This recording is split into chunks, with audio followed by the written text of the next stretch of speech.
Assalamualaikum warahmatullahi wabarakatuh. Kami dari kelompok 3 yang terdiri dari Anas Kandriski, saya Dedi Tommy Amarta, dan Krisdianto, dan Rahmat Hidayat. Saya ingin mempresentasikan mata kuliah Arsitektur Enterprise dari materi pertemuan 11 yang bertema Metode ADM Fase pada TOGAF ADM. Selanjutnya saya akan menjelaskan apa itu metode ADM. Arsitektur Development Method merupakan bagian utama dari TOGAF yang memberikan gambaran rincian bagaimana menentukan sebuah enterprise arsitektur secara spesifik berdasarkan kebutuhan bisnisnya. Selanjutnya saya akan menjelaskan apa itu metode TOGAF ADM. TOGAF Arsitektur Development Method merupakan metodologi logik dari TOGAF yang terdiri dari 8 fase utama untuk pengembangan dan pemeliharaan teknikal arsitektur dari organisasi. ADM membentuk sebuah siklus interaktif untuk keseluruhan proses antar fase dan dalam setiap fase di mana setiap fase interasi keputusan harus diambil. Selanjutnya akan dijelaskan oleh teman saya Krisdianto. Selanjutnya saya akan menjelaskan bagian fase-fase pada TOGAF ADM.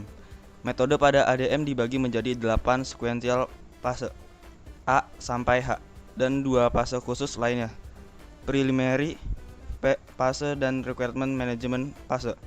Yang pertama itu ada preliminary fase, merupakan fase persiapan yang bertujuan untuk mengkonfirmasi komitmen dan stakeholder, penentuan framework dan metodologi detail yang akan digunakan pada pengembangan enterprise arsitektur.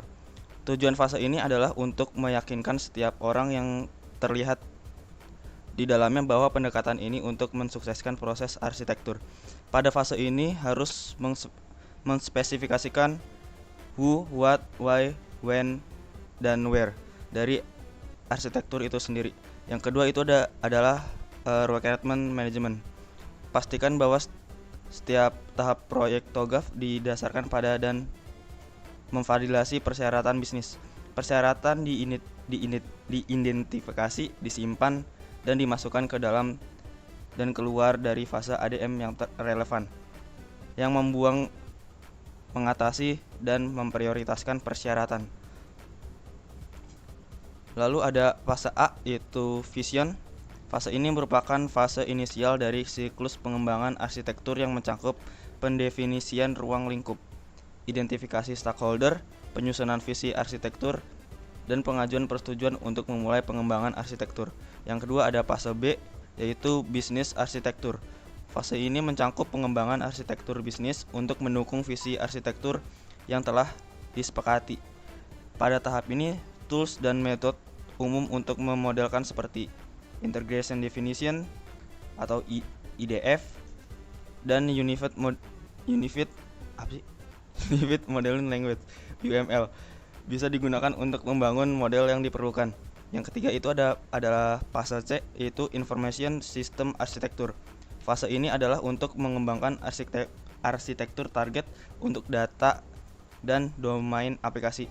Pada arsitektur data, misalkan untuk menentukan tipe dan sumber data yang diperlukan untuk mendukung bisnis dengan cara yang dimengerti oleh stakeholder. Pada arsitektur aplikasi, untuk menentukan jenis sistem aplikasi yang dibutuhkan untuk memproses data dan mendukung bisnis. Selanjutnya akan dilanjutkan oleh saudara Anas Kandriski. Saya akan melanjutkan penjelasan dari teman saya sebelumnya, fase-fase pada TOGAF ADM. Fase D yaitu teknologi arsitektur. Fase ini untuk pengembangan arsitektur teknologi target yang akan menjadi basis implementasi selanjutnya. Dan membangun arsitektur teknologi yang diinginkan. Dalam tahapan ini juga mempertimbangkan alternatif-alternatif yang diperlukan dalam pemilihan teknologi. Yang kelima ada fase E, yaitu opportunity and solution. Pada fase ini akan dievaluasi model yang telah dibangun untuk arsitektur saat ini dan tujuan identifikasi proyek utama yang akan dilaksanakan untuk mengimplementasikan arsitektur tujuan dan klasifikasi sebagai pengembangan baru atau penggunaan kembali sistem yang sudah ada. Pada fase ini juga akan direview gap analisis yang sudah dilaksanakan pada fase secara umum, merupakan fase untuk mengevaluasi dan memilih cara mengimplementasikan, mengidentifikasi parameter strategis untuk perubahan, perhitungan, cost dan benefit dari proyek serta menghasilkan rencana implementasi secara keseluruhan. Berikut strategi migrasinya. Yang keenam, fase F, Migration Planning. Fase ini bertujuan untuk mengurutkan implementasi proyek berdasarkan prioritas dan daftar tersebut akan menjadi basis bagi rencana detail implementasi dan migrasi. Yang ketujuh ada fase G, implementasi governance.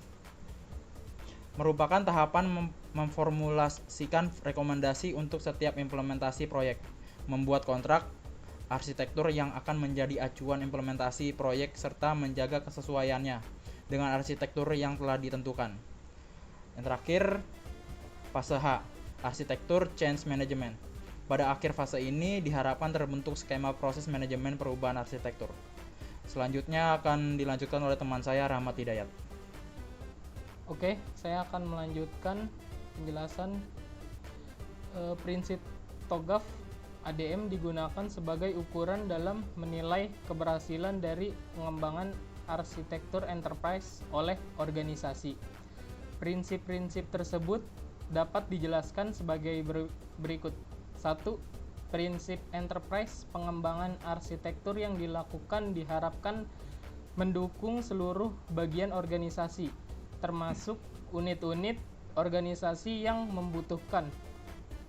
Kedua, prinsip teknologi informasi atau TI lebih mengarahkan konsistensi penggunaan TI pada seluruh bagian organisasi, termasuk unit-unit organisasi yang akan digunakan.